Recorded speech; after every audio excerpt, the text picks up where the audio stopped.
Hello, welcome to the Cannabis Workshops. The hope is that this is going to be interactive, so you can move from table to table to table, and you have a subject matter expert at each table that you can go over different issues or concerns or input. At each table, you'll see the presentation that we conducted yesterday. You'll have a copy of the ordinance itself, the draft ordinance number 1. Thank you, Kim. If you look at Kim, you'll see things that are being held up here. And we also have a sign-in sheet and actual comment cards. So what we're going to do is we divided the table up into 6 different categories. The categories are table 1, we're going to be reviewing trees, habitat, energy, and table 1's right here, energy and greenhouses. And we have our consultants here. So we have Kim Hunter and Melissa, what shall I say, Melissa? Frosco?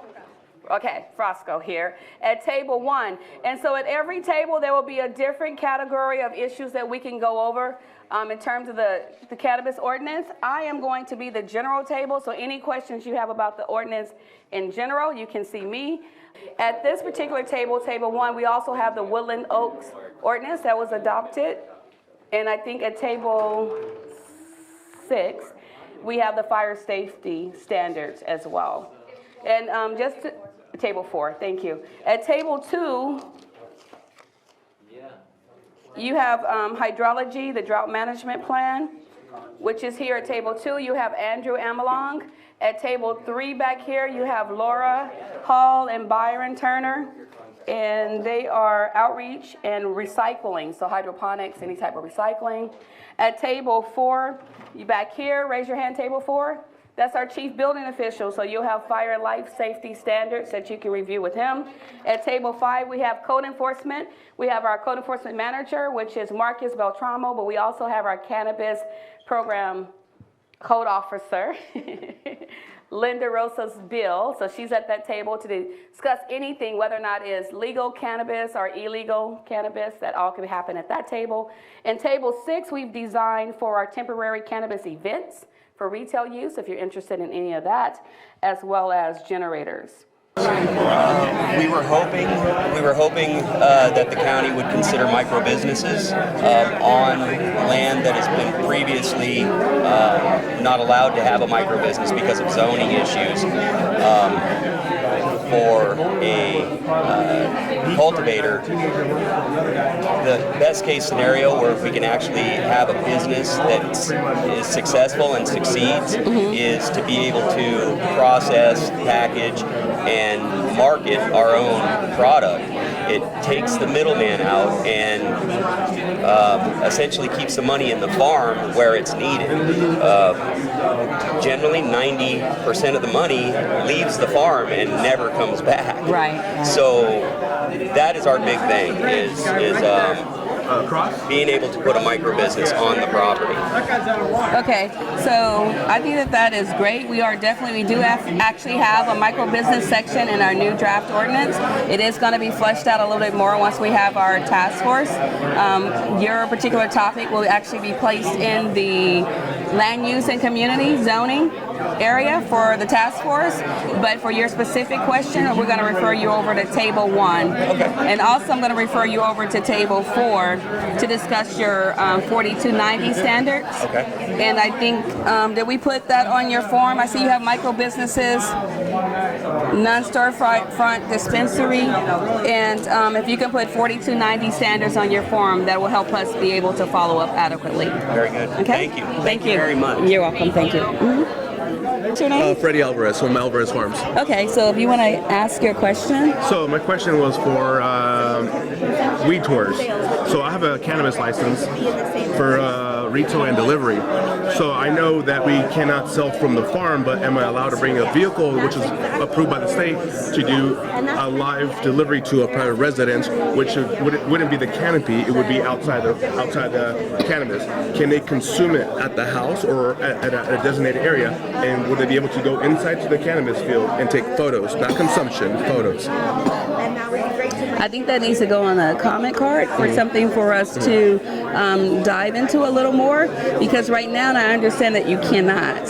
And so maybe if that's something that we need to consider, then that should be placed on the comment card. So at the task force meeting, something we can discuss. Because let's say the state says you're allowed to do a delivery to a private residence, right? Mm-hmm. So could that participant stay in the house, consume in the private residence, and then go into the garden and take photos? That would be two different transactions. But would I be able to advertise, hey, I'm doing weed tours, no consumption on site, but just come take photos and let me tell you about our history of our family and our cultivation site? So is it at a private location, or is it going to be a commercial business location? So let's say the garden is run by the state, right? Everybody over 21, no consumption on site. But once you leave that fenced area, code enforcement doesn't go into those areas. Is there a way to keep them separate? I think that might be a question for our code officers. So if you give me a second. I have plenty of good questions whenever you want to sit down. Okay.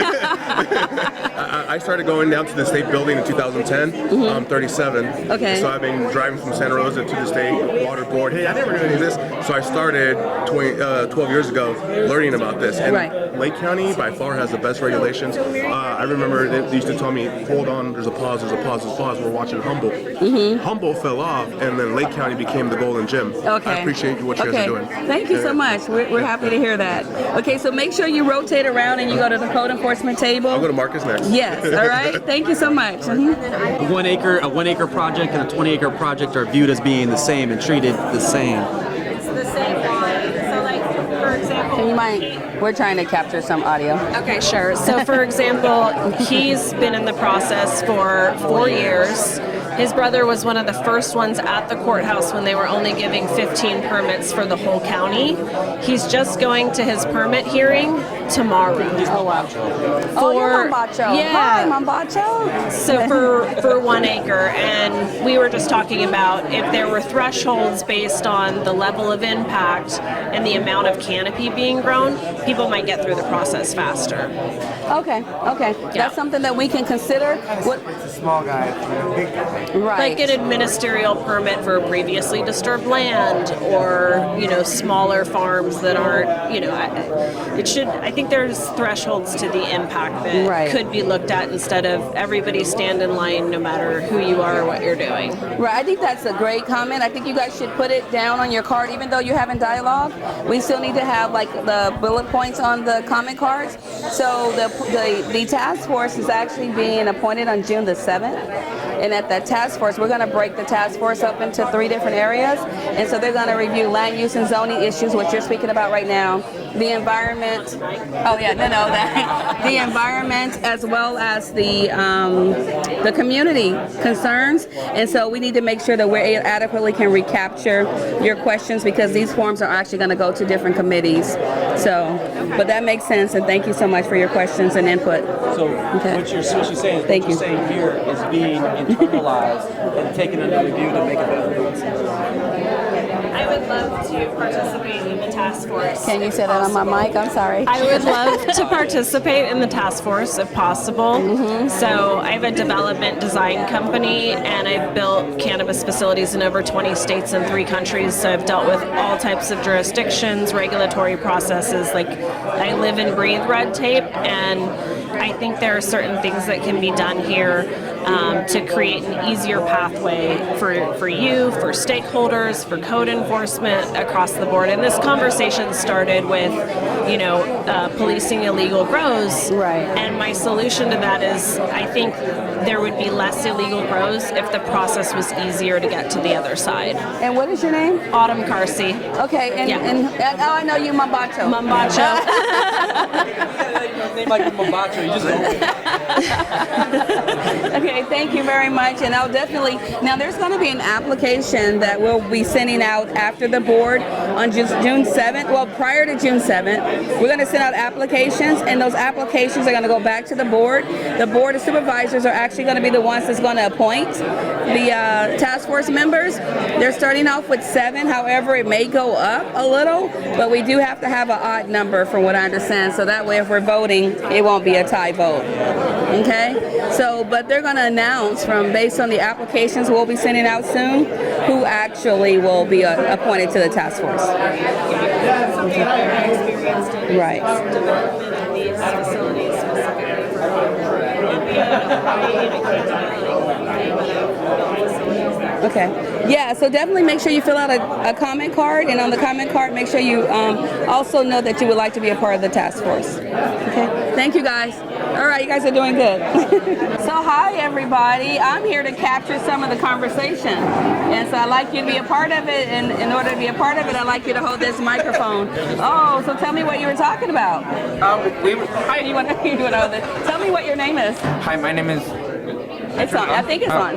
Okay. Hi, my name is Adam Moody, and what we were talking about today was potentially doing things a little bit quicker by doing them in parallel instead of having them happen consecutively. And we were hoping that we could introduce an at-risk waiver and a mod fee addendum that would allow for the risk to sit with the applicant so that we could start putting building permits through before we waited for our license applications to get completed.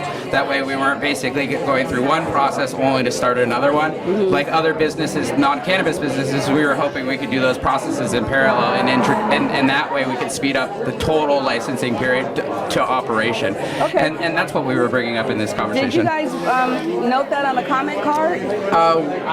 They did. Yep. Okay, so we do have one here. So if you can take a second and fill out the comment card with just the key points, so that way a task force is going to be actually appointed on June the 7th, and then we'll be able to have those comment sheets that we can submit directly to the task force that's appointed. That will be very helpful. And that way, if we have the big ticket subject items, we can look to see who actually made that comment, and then we can kind of get you involved with the task force.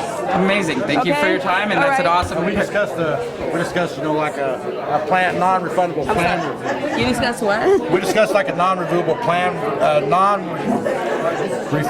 plan review fee coming in, so that way, if something happened and the project got denied, they don't get the refund back of the plan review fee because, of course, we would have already been spending time doing the plan review. And then we also talked about possibly if there was a change made to the plans due to the licensing, then an additional hourly plan review fee would have to come in to support that change.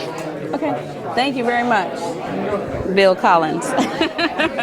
Okay, so go ahead. You go ahead and tell me what issue you were covering. Hi, I'm Kristen Callahan. I'm a farmer in Middletown, California, and I am talking with Byron, who I met when I first started my project way back in 2016 or 17, and we're talking about some of the ordinance topics. We're really focused on big picture, like retail and sinking the money back into our Lake County community and how we can build our ordinance around, instead of us moving agriculture out, which is kind of how wineries have been, and they're great because they're giving us jobs, and like we want to do the same thing in cannabis, but cannabis, in the history of our cannabis farmers, we have been the backbone of the underground, the last free market.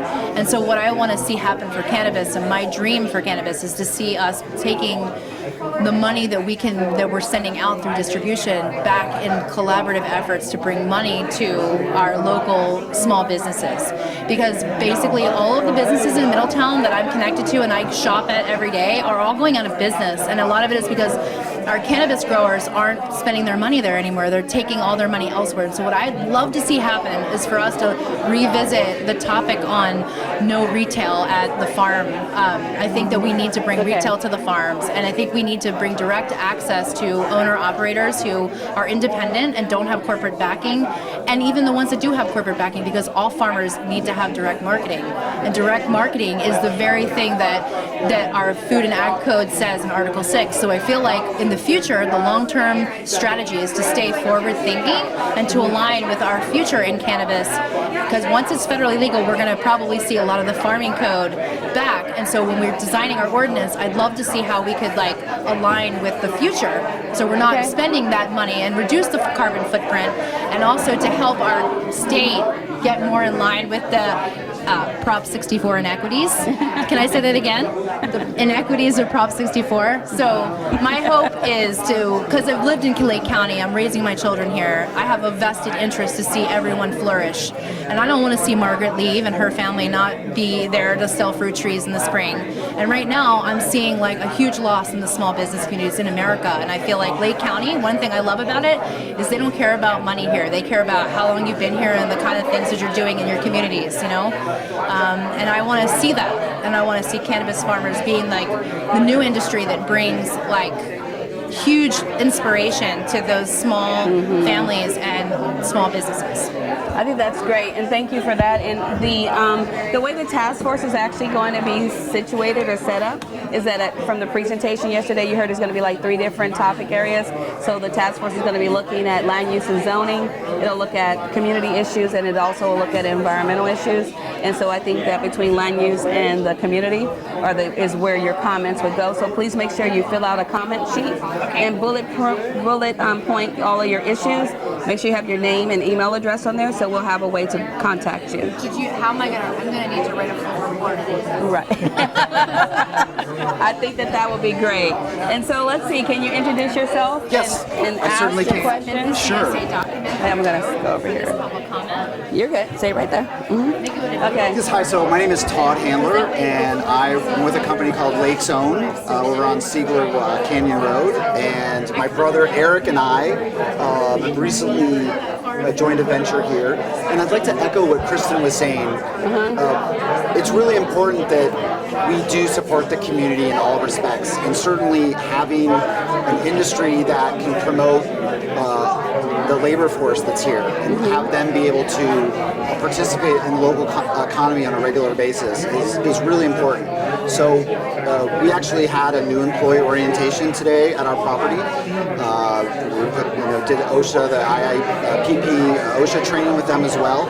And really important that we can provide, certainly our business specifically, but as an industry generally, that we can provide the local labor here with good jobs. Okay, good. That's it was a really important thing for us. I think the other thing that I would add, just like why we're here today, is the public policy aspect and the fact that medicinal cannabis has been around, since 1996. 2018, the practical enactment of the newer regulations.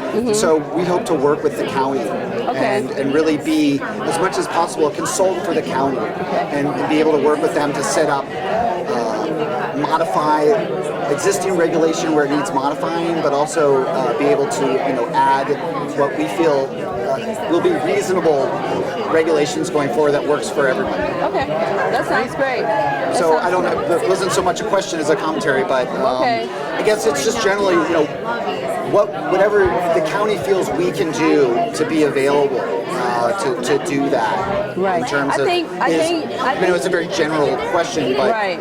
No, I think that's awesome, because at the presentation yesterday, I think that we did get a comment, and someone asked, what is the vision of the cannabis cannabis here in Lake County? And I think that with appointing the task force, that's something that definitely should come out, what the vision and goal is of the cannabis. Yeah, and I think because there's been a traditional industry, or what I refer to as the old world, the illicit industry, or the prohibition industry, I guess, more specifically, to the new world, to the regulated industry. There's a transition for a lot of people. Right.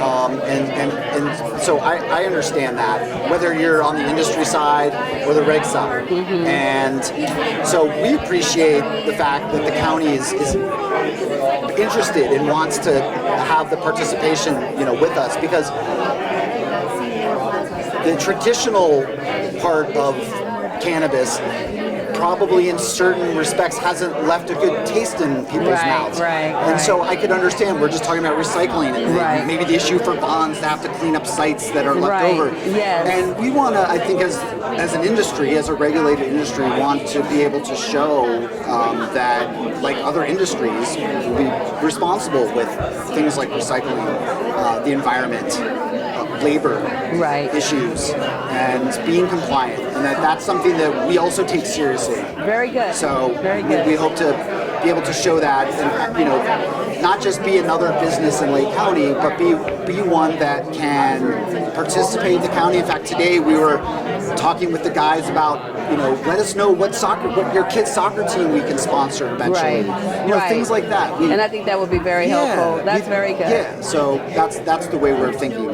That sounds we, great. We hope that sounds good. That sounds great. Thank you so much for your input, and thank you for being here. Yeah, this is awesome. So What was your name? I'm Mary Darby. Hi, Mary. Yeah, nice, Todd Handler. nice to meet you. What's your official role with the? So I'm the CDD director. Oh, okay.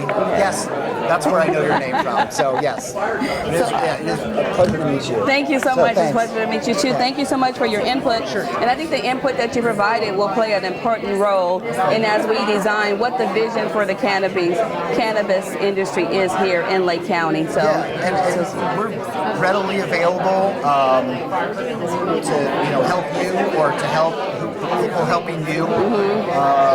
And it's not just talk. I'm not just saying that because we're in a meeting. Like we really believe in all of this. Right. And I've worked in the last handful of years in cannabis public policy, but I have a long history in public policy. Okay. Healthcare, especially, which in essence there's certainly a crossover here. Right. But as much as I can help you guys, especially the intersection of county and state, and then eventually, well, certainly now, but just more so with the federal system, which, as Laura and I were talking about, is going to want to understandably come in and take charge, because when the federal government decides to do that, we hope that there's a legitimate reason. Right. Otherwise, maybe they shouldn't be. But my thought is if California and then county specific can be able to provide certain models, which there's no reason to think Lake County can't be a model for. Right. And I guess that's my point. So what do you think about that, Laura? I think he's correct, and I think Mary has talked about that as well, right? That we want our county to be a model. Yeah, yeah, and they're doing that right here tonight, and I think it's great. Yep. All right. Thank you. Thank you. Yeah, definitely. It's a pleasure meeting you. No worries. Trish, it seemed like it's a very successful event, and that we have a lot of community people or the cannabis community who have joined us. And can you give me an idea how many people have signed in today? Yeah, we've had about 30 people sign in. They seem like they ask a lot of questions, would like to know. I direct them to each table, things like that.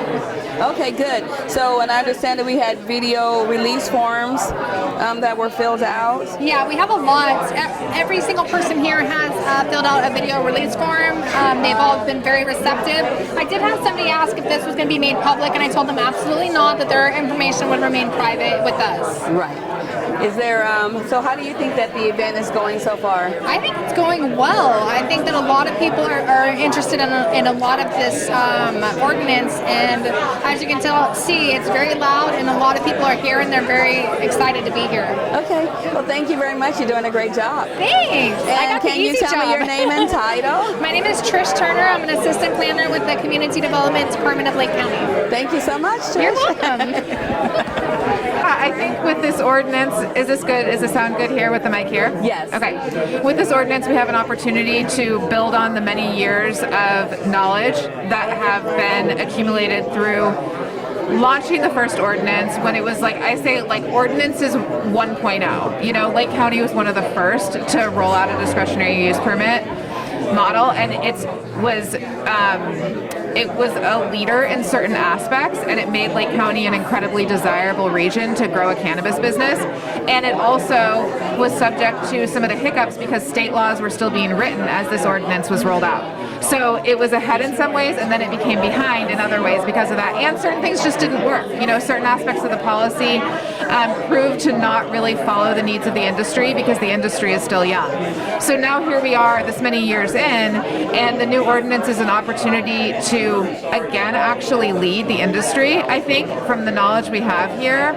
But it has to build upon the years of experience, and there are many people who have been operating here and part of the policy discussion for a long time, like Lance included, and I think we need to build on that historical knowledge of what has worked, what has not worked, and I like to call this ordinance sort of a patchwork quilt. You'd like to call it what? A patchwork quilt that's been stitched together. Okay. But it's been amended so many times it really lacks cohesion, you know, and clarity. And so I think updating is really important. And the areas that I'm most excited about is that nobody is leading in cannabis tourism right now. Nobody in California. Okay. Like there is no good regulation around all of the license types that are available, from cannabis lodging, cannabis tours, cannabis special events, cannabis farmers markets. Like all of these things are available, and Lake County is literally primed for all of it. Right. You have infrastructure that's really competitively priced. You used to be a major resort destination, and now the demand has sort of waned as the lake became not so much of a destination anymore. And cannabis could be a revival. I think it could be an economic revival, and now we have the chance to do that. And if Lake can really lead with this ordinance in allowing those use types and zoning appropriately so it can be economically a stimulus to the county, we could be famous. Yes. The other thing is, if we don't do it fast, there are other counties that are going to do it that don't have a history of cannabis cultivation, that don't have a history of cannabis culture, and they will market it better, and they will sell it better, and they will permit it out of the gate. So I think we have a call to do that part right. So I think that, first of all, can I get you to say your name, first and last name on the mic, and who you're with or what organization, just for the videographer when they're actually editing this, they'll know. For sure, yeah. My name is Sarah Bodner, and I'm the policy director for the Lake County Cannabis Alliance. Okay, thank you so much. And then my response, and you're actually sitting here and you're speaking with? I'm Andrew Amelong, the Cannabis Program Manager. Right. And so what do you think about some of the things that she's mentioning? Yeah, it seems like the essence of everything she's kind of expressed to me is really looking at ways just to push the industry forward. And I mean, she just said it a lot better than I could, but really my goal right here is to be receptive and to listen to everyone and get their input and get it down, converting these notes into documents that we can use to move forward. Thank you. But I will tell you that the Board of Supervisors are being very proactive with moving this ordinance forward, and that's why as soon as June 7th, they will be appointing a task force. So applications based on all of the sign-in sheets and email addresses, I will be sending out applications to be a part of that task force, but of course it won't be staff's decision on who's selected. It's going to be up to the Board of Supervisors, but I will give everyone the opportunity to actually apply, and I think it would be a great idea for you guys to put an application in. Okay. You're welcome. Would you like to say anything? Here. To say your name and... Okay. My name is Patricia Lanier, and I'm a owner-operator at Noble Gardens in Lower Lake. And we are probably, I think, one of your 3 smallest cultivation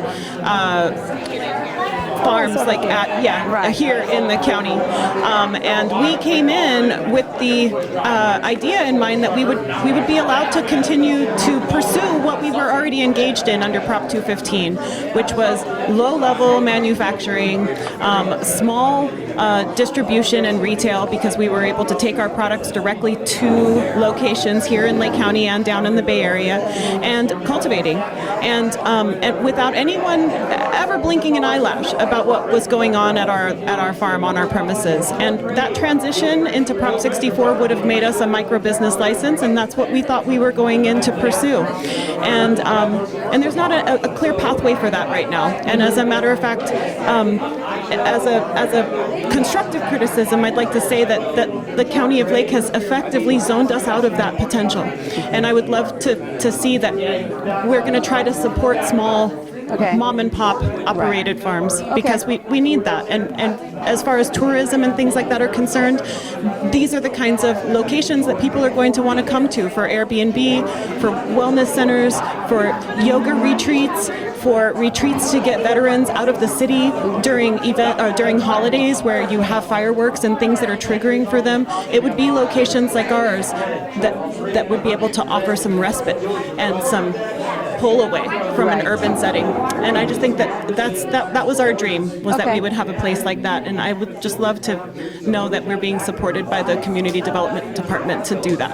Absolutely. Thank you so much for your Thank you, comments. Mary. I would just want to encourage everyone that although you put in their comments on this sheet, but if you can fill out one of these comment cards and put your information, and you can just bullet point some of the things you said, it'll allow us an opportunity to, adequately. Okay, thank you so much. Lance, would you like to say anything? You're good? Okay, thank you.